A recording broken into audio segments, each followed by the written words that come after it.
America is becoming, in a word, unrecognizable. Is it just me, or has America under Joe Biden, Joe Obama, become someplace far away, like a third world country or worse?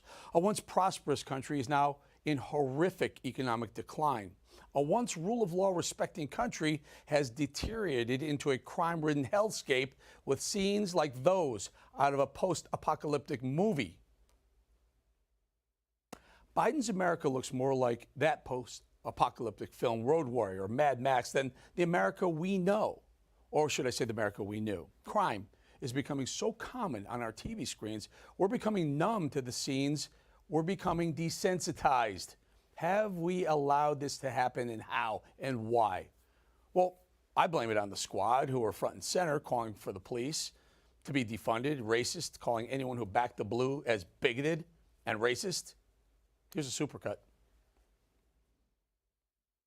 Suck it up. Defunding the police has to happen. We need to defund the police. Mayor Eric Garcetti saying take some of the money from policing, about $150 million. I applaud Eric Garcetti for doing what he's done. They are talking about reducing the allocation of resources to that department. And I think every single city in this country ought to be thinking about the same thing. Yes, I support the defund movement. I'm for responsible reallocation of resources. And defund the police. Respect the blue.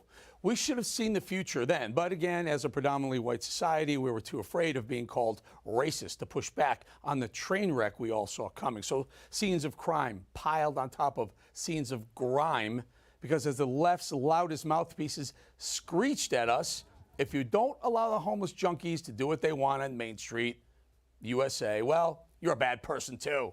You're a white privileged bigot. And so we added grime to the crime scenes in Biden's America. And so we seem frozen in awe, astonishment, watching the takeover of America as we know it. It got worse and worse. Law and order was frowned upon as racist, and things took a turn for the worse. Then the woke diversity warriors, realizing there was an opening, took advantage of our moment of being frozen in fearful free fall. And the result is an unrecognizable America. While you watch the screen, I want you to really think about this. In just a few months, the Democrats and their woke mob have fundamentally transformed America as they told us they would, and somehow we allowed them to do exactly what they warned us they were going to do. And boy, oh boy, are we ever paying the price right now. Our acquiescence, our fear of being called racist or bigoted, opened the door for the left to bum rush the entrance and to the great American dream, and turn 245 plus years of free market capitalism, of Judeo-Christian values, and turn it into a nightmare in just a matter of a year and a half. In the new liberal America, we replaced the white picket fence with the smash and grab life. Our beautiful city streets have turned into drug-infested, feces-scattered, disgusting scenes that our kids at times have to walk through to get to school. In Biden's America, we replaced the family unit with the Wawa video. Folks, that's Wawa. That's someone's business, someone's livelihood. There's no respect for anything anymore. Just look at how those animals left the place, garbage strewn across the aisles. Someone has to clean that up, and where someone has to pay for all that. Don't these people have parents? Isn't there anyone who can show them how they're ruining society? Doesn't anyone care anymore? In the progressive wasteland we've become, we replace law and order with random sucker punches. Watch this. Punching people out cold, sometimes cold as in dead cold. Watch this. A bottle cracks that guy's skull open, bleeding profusely. Who are these people unloading full-fisted punches on unsuspecting innocents? There must be severe hate in their hearts and a severe lack of brain cells in their crowns. In leftist America, we replaced school as the safe place and made it the scariest place on earth for our children. Again, this is my friend's kid getting smacked around. You want to stab me, right? Come out of class. Come out of class. How's this going to affect him going forward, do you think? Do you think he wants to return to school with all those kids? Watch, it continues. All those kids watching him get beat up, and nobody came to help. Where are those great teachers the left loves to brag about? Let me guess, they're too busy practicing their coming out trans speeches to help a kid in dire need of help. In the liberal world we now live in, we replace taking our kids to a ball game or a movie with this garbage. Do we really need that drag queen to spread her or his legs right in the face of that toddler? Do we really need our youngest and most impressionable minds to be contaminated with that scat? Do we, America? Is that Tennessee or Gomorrah?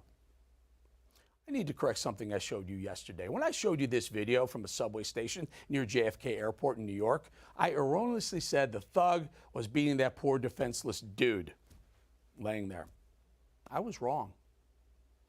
That animal was beating a defenseless woman. That's right. That person laying prone against the subway kiosk is a woman. She almost died, and we just found out she'll likely lose at least one eye.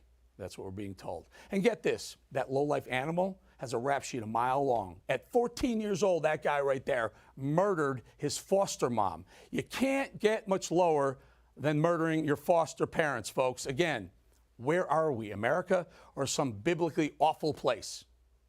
Before we go further, and before the liberal posse calls me racist, look at the U.S. Census data. As far as race is concerned in America, let's look at the U.S. That's from the census. America is 75.8% white, 13.6% black, 6.1% Asian. Again, as I pointed out time and time again, Hispanics, Latinos, as far as race is concerned, are counted by the U.S. Census as being white. So don't shoot the messenger, liberals. We want to point out that Hispanics happen to align more with conservative values than you're willing to admit. Personally, as you know, I'm an honorary member of the Latino community, so true story. Additionally, before you leftist Soros-funded progressives, before you start writing how homophobic or bigoted I am, be careful.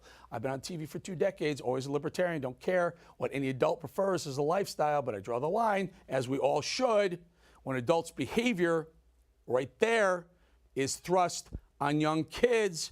Right there, grooming is real, predators are real, predators are out there, pedophiles who want to be called minor attracted persons should be followed, should be watched, followed by law enforcement, because there's nothing good, folks, that can come from a minor attracted pedophile, and I mean nothing. The degradation of America, it all adds up to the deterioration of American values. It's the degradation of our national character. It's the utter degradation of our ethics, our morals, and our ideals. Have we become Sodom and Gomorrah? In Genesis, put it back up. Put it back up. In Genesis, the outcry against Sodom and Gomorrah is so great that their sin, they're grievous, so that they'll go down and see if what they have done is as bad as outcry as they have reached me. If not, I will know. That's Genesis 18, 20-21 from the Bible. When Abraham asked God if he would spare Sodom and Gomorrah, if he found 50 righteous people, God agreed to spare them. And when Abraham, finding it impossible to find just 50 righteous people there, asked God if he considered just 10 righteous people, when even that number, 10, was too much, 2 righteous people, when even that number proved to be impossible to find, God leveled the cities, turned them into salt, so it is written. You got to ask yourselves, with scenes like these, have we become Sodom and Gomorrah under the Biden and Soros and the liberal left wilderness? And for those who believe, what is God thinking about America right now? So let's not get desensitized to the crime and the grime. Let's not get desensitized to the grime. And let's not get desensitized to the grooming of our kids, because they all threaten America as we know it. And so far, America is still worth saving, as I see it. It's not too late, but the point of no return certainly seems imminent. While we still have time, it's running out before God comes in and reduces us to salt. For the believers, of course. And for the rest of us, we're on a bad path, folks. We need a course correction. Or, I fear that reducing the salt thing may be self-inflicted. Total self-destruction of American values. Are you paying attention yet? Are you? I sure hope you are.